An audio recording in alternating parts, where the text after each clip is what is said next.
My fiance and his friends thought stripping his childhood female best friend was a funny prank. So hopefully now the only thing he'll be stripping is the dudes he shares a cell with. Trigger warning, essay.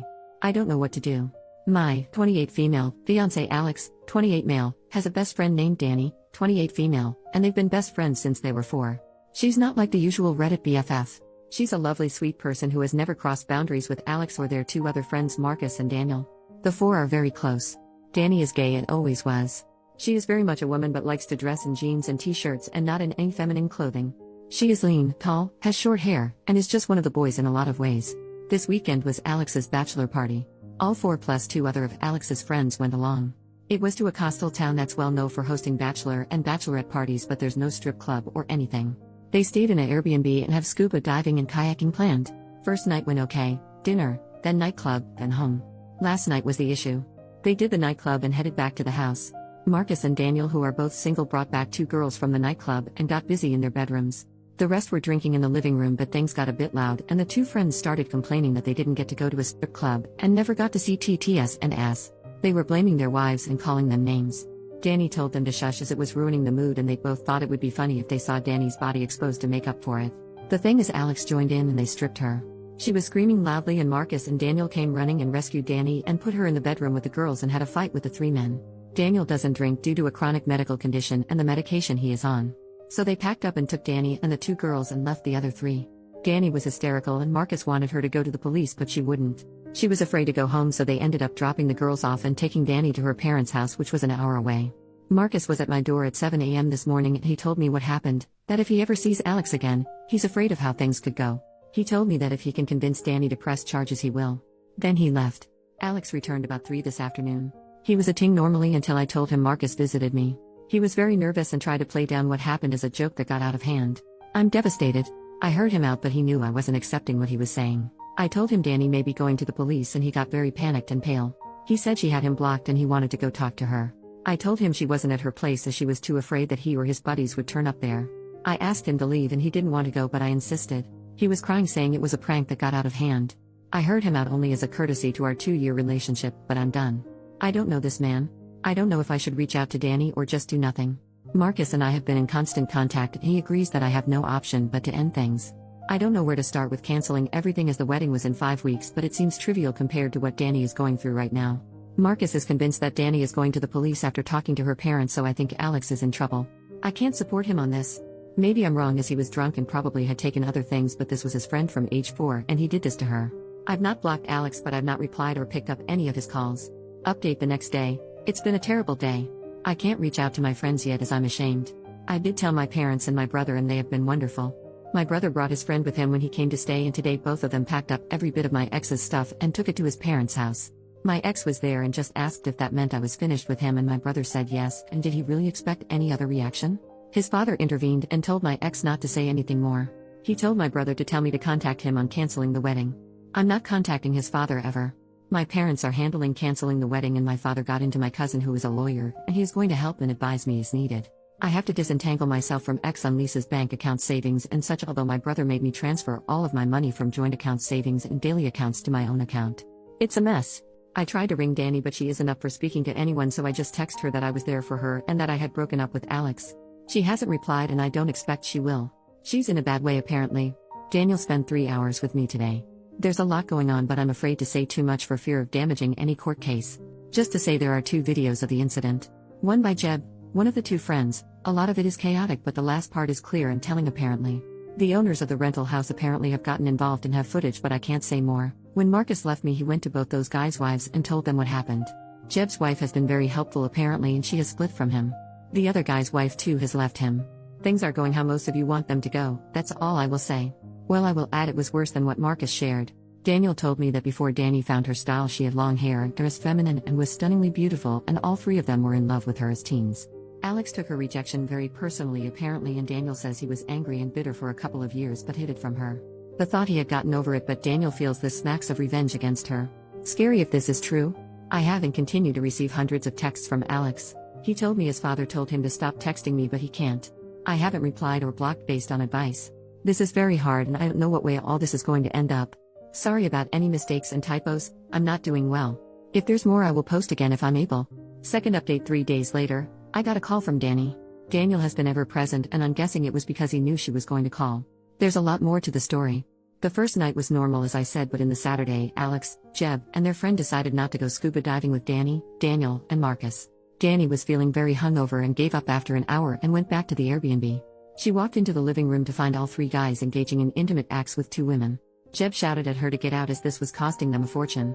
The women were escorts. She left and went back to the boat and only told Marcus what she saw.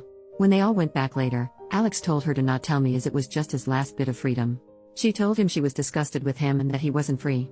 She told him she would have to think about what to do. Marcus convinced her to stay another night as he and Daniel had met the two girls the night before and were seeing them again that night, and if Danny wanted to leave then Daniel would have to take her as he was her ride, and there wasn't public transport in the tiny town. So Alex cheated as did the other two. Marcus told their wives that morning but not me. He was going to do it in stages as he knew I was in shock. The actual assault went further than Marcus told me also. And while Alex hadn't actually done anything beyond pulling off her clothes, unlike the other two, he stood by and watched and did nothing to help her. She said she thought he had taken shrooms earlier but couldn't be sure. Marcus and Daniel did rescue her but things had already escalated. She went to the police immediately after she got to her parents.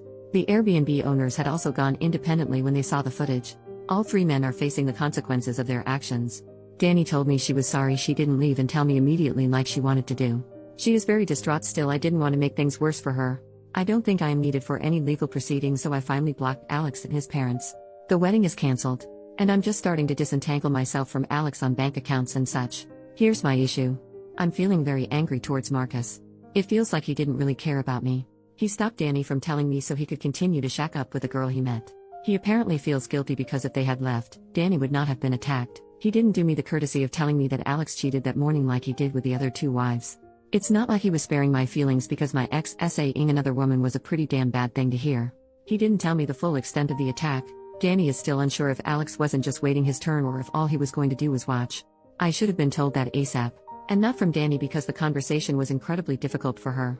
Daniel didn't know about the escorts at all and didn't know Marcus hasn't shared the full story of what they saw when they burst in. Daniel has been my rock. I need some perspective here. Is it okay to be angry at Marcus? Is it misplaced anger? I'm pretty angry at Alex though, and that's all I feel towards him. Can anyone give me a different perspective I'm missing? Marcus and I had been in constant contact. He's already back at work, so it was messages and texts and occasional calls. He actually visited last night but I didn't open the door to him. Daniel is saying whatever I feel right now is okay. But I think he's just placating me. I don't know who to trust anymore. I don't have to have any more contact with Alex and think the case will move along without me. I'm thinking of telling Daniel that I need a break from him and Marcus and that group of friends. Danny and I have said we will stay in touch, but I can't see us being very close. My best friend who I finally confided in thinks I should just step away from them all now for good and try to move forward. My parents agree and think it's necessary for healing. My brother thinks Daniel has been nothing but great and I shouldn't cut him off. But they all seem to be a package deal, but without Alex now obviously. So I think it's probably all or nothing. What should I do? I don't want to be ungrateful, but a clean break feels right. Third update 11 days later. I've been putting off writing this update, but I'm back because I need even more advice and an outside perspective. The comments have been pretty helpful so far. Thank you. It's long, but I'll do my best to shorten it. First of all, Danny and I have bonded. She and I talk every day and message constantly. I didn't expect that, but it's truly wonderful. She says she needs a good straight friend right now. Just kidding. And honestly, she is a great person and has been a huge support to me despite what she has been going through. I told her I posted here as I felt guilty as to tell my story I had to tell hers. She was okay with it. She is thinking of waiving her right to anonymity when the trial comes, as she wants everyone to know she was SA'd and by who. Danny has quit her job, moved to her parents full-time and is in therapy. She's just about okay. Surviving still rather than living, but she is so strong and amazing. Justice moves slowly here, so there isn't too much of an update on the legal process. Marcus was told, however, that he would not face charges for assault for attacking the two actively attacking Danny. I went back to work and it was awful. I work for a tiny startup. Oscar, who works there, is friendly with Marcus and my brother. We are all into martial arts and attend the same dojo. So I'm getting a lot of pity. I'd have been okay with sympathy or empathy, but being pitied sucks. Still, it's better than being home all day doing nothing. Daniel gave me space as I asked, and he is truly a good guy. There is nothing romantic there at all though. I'm not in a fit state for anything like that and won't be for a very, very long time. He is just a good guy. No ulterior motives. We text a bit and he is in a lot of contact with Danny as well. I got a letter in the mail from Alex. He said he held out hope while I hadn't blocked him, but once I did he was distraught. He told me he doesn't want to freak me out by turning up in person, and I know that wouldn't look good for him anyway, but he just wanted to tell his side of the story. He said he was pressured into doing stuff with the escorts and he only got head. The other two were really pressuring him to do more, but he didn't and says he regrets even doing that. He admits he was angry at Danny because she told him he either told me about the cheating or she would, but he knew he was totally in the wrong. He knew I would dump him for cheating, so he took everything he could get his hands on. He's not even sure what he took, and while he remembers pulling off Danny's shoes, he doesn't remember anything else. So he was just peer pressured and drunk and high, and did nothing wrong at all basically. I was just disgusted to read this. His total lack of accountability is just sickening. I'm not responding to him ever. Any future mail goes unopened into the trash. I'm in therapy, but it's early days and I'm not seeing progress yet. That leaves me with Marcus. He knows I've been angry with him and he is desperate to talk it out. I probably feel too much anger towards him but find it hard not to. He is still feeling very guilty over making Danny stay. I don't understand why I feel so angry towards him. It's not on the level of anger I feel towards Alex by any means, but I'm still hesitant to talk to him. I think he made mistakes, but in my heart I know he was dealing with a lot that morning, but I just wouldn't have been there when Alex got home if I had known the truth. I feel Marcus should have told me everything, as I was the one who had to face Alex alone.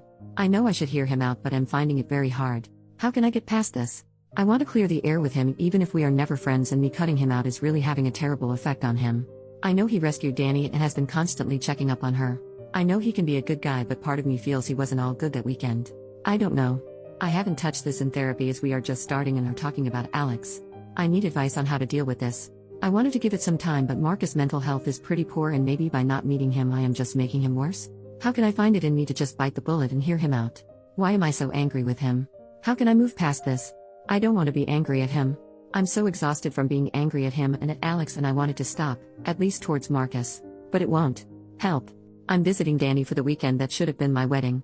We are going to have a LOTR's marathon and her mother is making a cheesecake. My own family have been wonderful in every way, but Danny is truly why I'm still standing.